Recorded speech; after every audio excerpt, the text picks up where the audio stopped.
Inër begatit më punët e Allahut Azza wa Jall që në ka dhënë është arritja e muajit të Ramazanit dhe përjetimi i tij, dhe sidomos përjetimi dhe arritja e 10 ditëve të fundit të Ramazanit.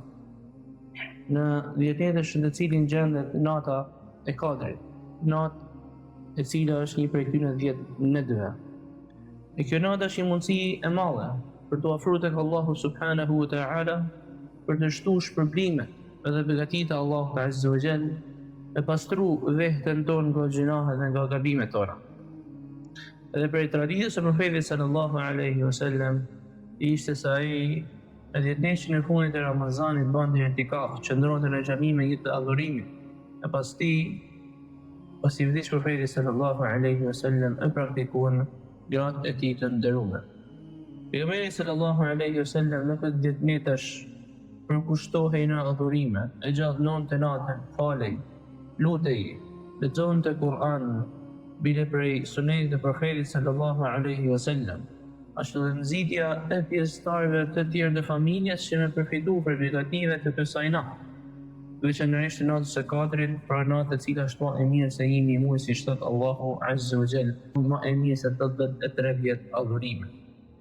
Aisha radiallahu anha tregon për profetin sallallahu alaihi wasallam se në 10 ditët e fundit të Ramazanit angazhohej me adhurime dhe vepra të mira më shumë se çdo herë tjetër. Kena folur për veçoritë e saj dhe i ripërmendim disa prej tyre. Çfarë është ajo që e bën natën e Kadrit kaq të veçantë? Ka disa arsye. Ndërto e para është që ka zbrit Kur'ani, ka fillu zbrita e Kur'anit, që thot Allahu Azza wa Jall inna anzalnahu fi lejlatil qadr, me të vërtetë që na kena zbrit Kur'anin në natën e Kadrit, ashtu thot Allahu Azza wa Jall inna anzalnahu fi lejlatin mubarakah, me të vërtetë që na kena zbrit atë Kur'anin në një natë të begatë. Shpërblimet e shumta dhe begatitë e Allahut Azza wa Jall shumë shohen si asnjëherë tjetër. Duke bërë këtë natë më të vlefshme se sa një muaj, ku thot Allahu Azza wa Jall Lejlatul Qadri khairun min alfi shahr, nata e Kadrit është më e mirë se sa një muaj. Në këtë natë melekët, ëngjël, së bashku me Xhibrilin, më të madhin e tyre, zbresin me vendimet hyjnore, me caktimet e Allahut subhanahu wa ta'ala në tokë, me caktimet që ka menuar për një vit rresht, pra deri në vitin tjetër, ashtu si thot Allahu Azza wa Jall tanazzalu al-malaikatu war-ruhu fiha bi-idhni rabbihim min kulli amr. Angjëjt edhe Xhibrili zbresin në natën e Kadrit me caktimin e çdo gjaje, pra për të gjithë vitin. Abu Huraira radiallahu anhu transmeton se pejgamberi sallallahu alaihi wasallam ka thënë: angjëjt melekët në atë natë janë më të shumë se sa numri i guralecëve të tokë. Edhe një prej emrave ose prej kuptimeve të fjalës së natës së Kadrit është edhe ngushtimi, sepse ngushtohet toka prej numrit të madh të melekëve që gjenden në tokë në atë natë. Ai i cili e kalon këtë natë duke u falë, duke lutur Allahut Azza wa Jall, duke u përkushtuar me adhurim, atij falen gjunahet e mëparshme, siç tregon profeti sallallahu alaihi wasallam, duke thënë man qama lejlatal qadri imanan wa ihtisaban ghufira lahu ma taqaddama min dhanbih. Ai i cili përjeton natën e Kadrit me adhurim ndaj Allahut Azza wa Jall, duke besuar atë dhe duke shpresuar shpërblimin e tij, atij falen gjunahet e mëparshme. Kurse çfarë duhet me bë musliman, si duhet me vepru për me arrit mirësitë e kësaj nate. Për të arrit mirësitë dhe begatitë e kësaj nate, muslimani fokusohet të dy adhurime. E para e shton namazin e natës, duke pas parasysh hadithin që përmendme më përpara, i cili na tregon që falen gjunahet e mëparshme, po ashtu me shtu duat, me shtu lutje. Për sa i përket kësaj jete, kësaj bote çështje, të kësaj bote të mira, të kësaj bote edhe të mira e botës tjetër, se duke kanë që caktohen çështjet për një vit rresht. Lutet muslimani Allahut Azza wa Jall që më i dhanë për të mirave të kësaj dynja edhe për të mirave të botës tjetër. Dhe po ashtu më rujt edhe për të këqijave të kësaj bote dhe të botës tjetër. Po ashtu për i veçorive të kësaj nate është lutja e cila dallon.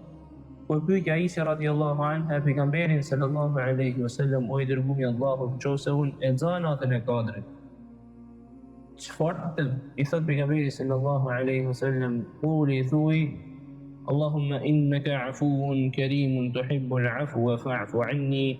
O Allah, me vërtet i falës, bujar e don faljen, prandaj më fal mua. Nata e Kadrit ka disa shenja.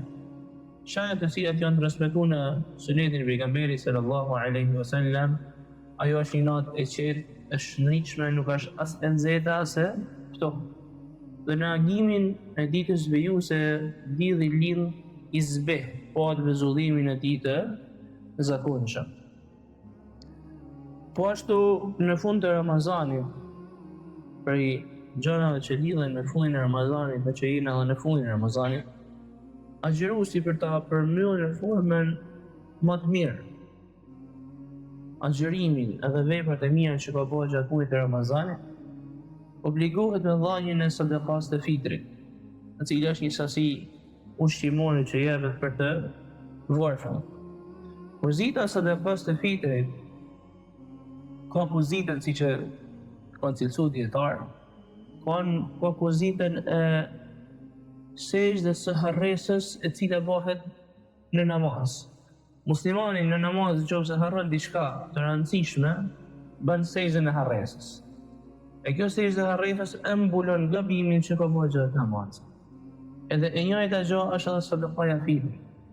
Muslimani ndoshta e ka lëshu gjuhën më tepër se duhet, ose ka bërë disa gjeste dhe vepra që nuk duhet me i bërë gjatë muajit të Ramazanit, edhe me anë të sadakas së fitrit, Allahu Azza wa Jall i ashlyn këto gabime që i ka bërë gjatë muajit të Ramazanit. Ibn Abbas radhiyallahu anhuma tregon se profeti sallallahu alaihi wasallam e ka bërë detyrë për çdo musliman dhënien e sadakas të fitrit, si pastrim për agjëruesin prej lëshimeve që mund të ketë bërë dhe fjalët e pahishme që mund të ketë thënë, si dhe që të shërbesi ushqim për të varfër. E për urtësive të kësaj dispozite është edhe shfaqja e solidaritetit me ata që nuk kanë, me ata njerëzit në nevojë, duhet kontribuar sa të pak që Allahi që nuk ka me e gëzu Bajramin ashtu siç e gëzojnë edhe muslimanët e tjerë. Kurse kur duhet më vonë kjo sadaka e fitrit. Sadaka e fitrit fillon me perëndimin e ditës së fundit të Ramazanit. Edhe afati i fundit është koha para namazit të Bajramit. Koha e fundit kur mundet me u dhënë kjo sadaka. Mirë po nëse agjëruesi për arsye të ndryshme ka nevojë me dhënë para kohës, lejohet që me dhënë një ditë ose 2 ditë përpara, duke u mbështetur në veprimin e Ibn Umerit radhiyallahu anhuma, i cili ia jepte sadakën e fitrit 1 ditë ose 2 ditë para Bajramit. Kush e ka detyrim me dhënë këtë sadaka? Sadaka e fitrit është detyrë për çdo person musliman, i cili ka mundësi me e dhënë këtë sadaka, dhe detyrimi vjen mbi krye familjare, mbi zotin e shtëpisë.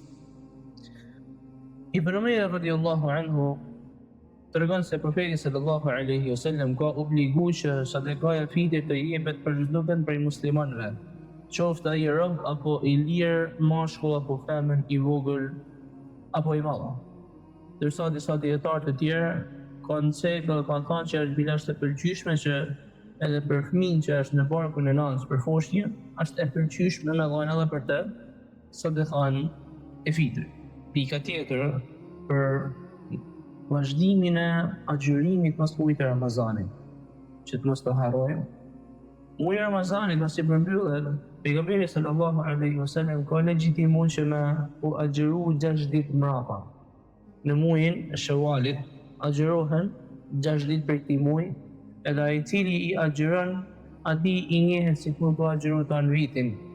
Siç thot pejgamberi sallallahu alaihi wasallam: "Man sama Ramadana thumma atba'ahu 6 min Shawwal kana ka siyami ad-dahr."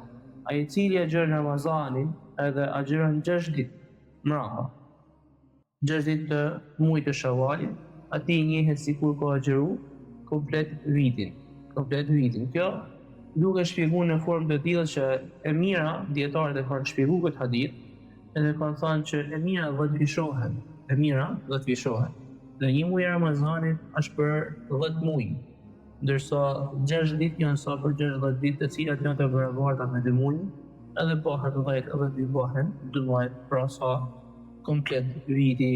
أقول قولي هذا واستغفر الله لي ولكم.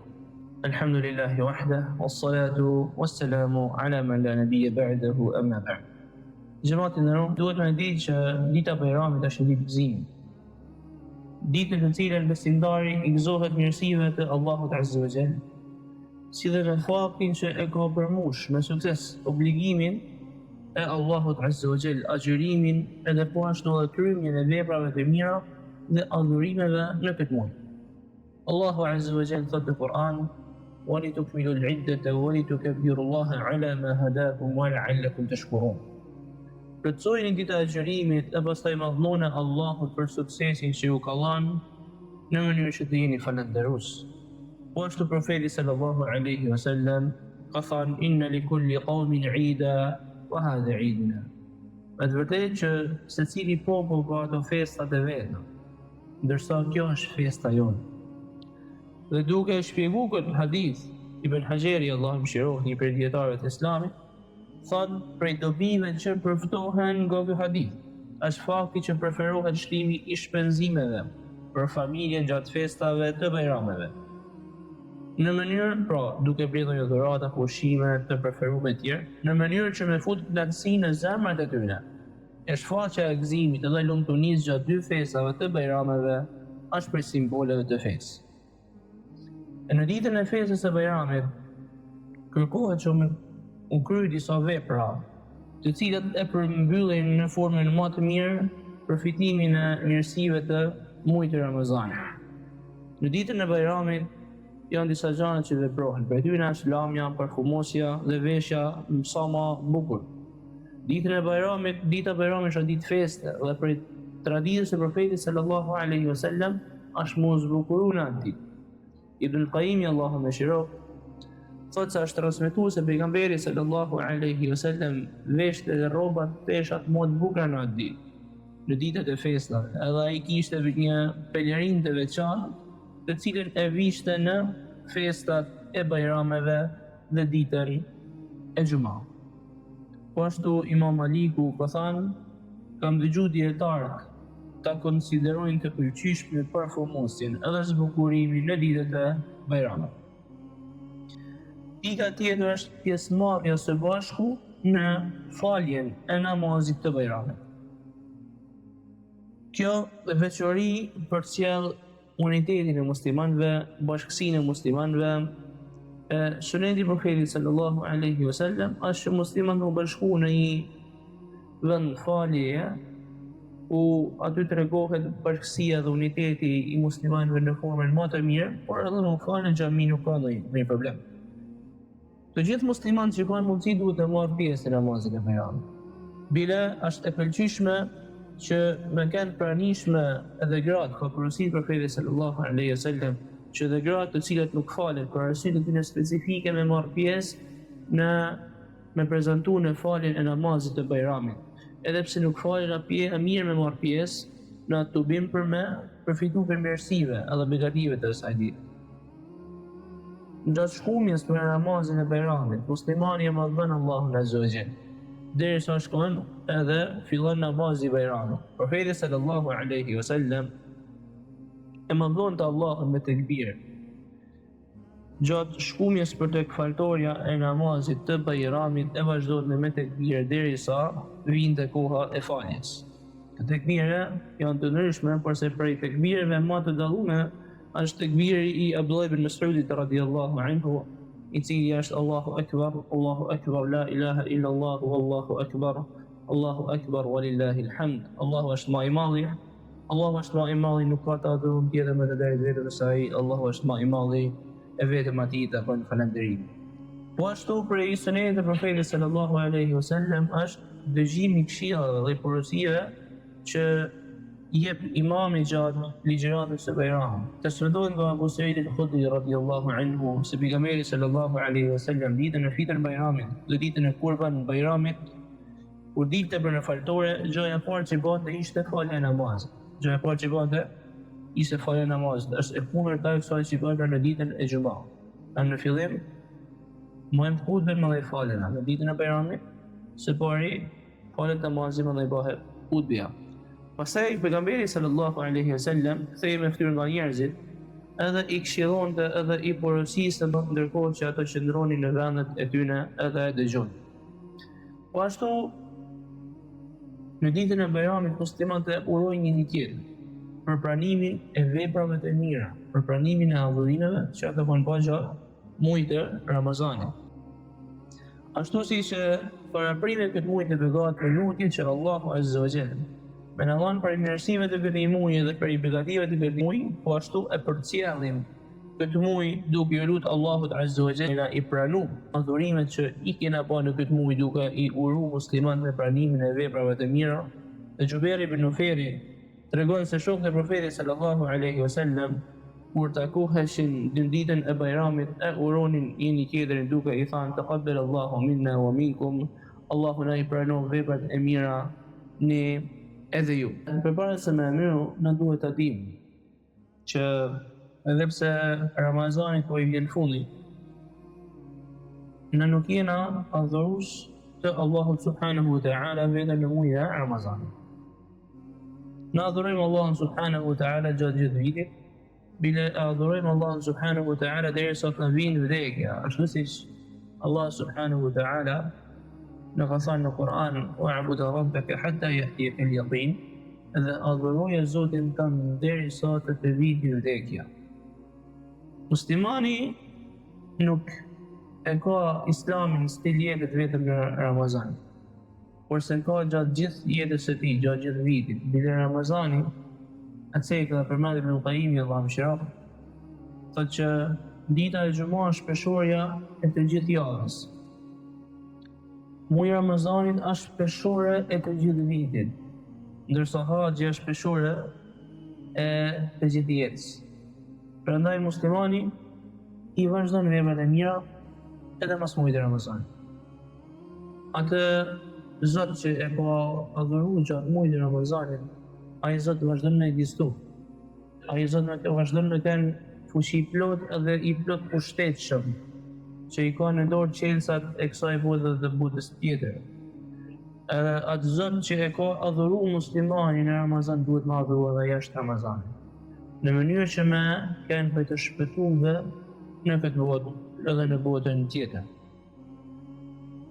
Lusim Allah subhanahu wa ta'ala që me dalë faqebarë në këtë muaj të Ramazanit dhe me kanë për atyre që gëzohen dy herë, si që të tregoi profeti sallallahu alaihi wasallam, se agjëruesi gëzohet kur e qel iftarin edhe kur e takon Allahun azza wa jalla në ditën e gjykimit, gëzohet në shpërblimin e madh që Allahu azza wa jalla ka përgatitur për të në ditën e gjykimit.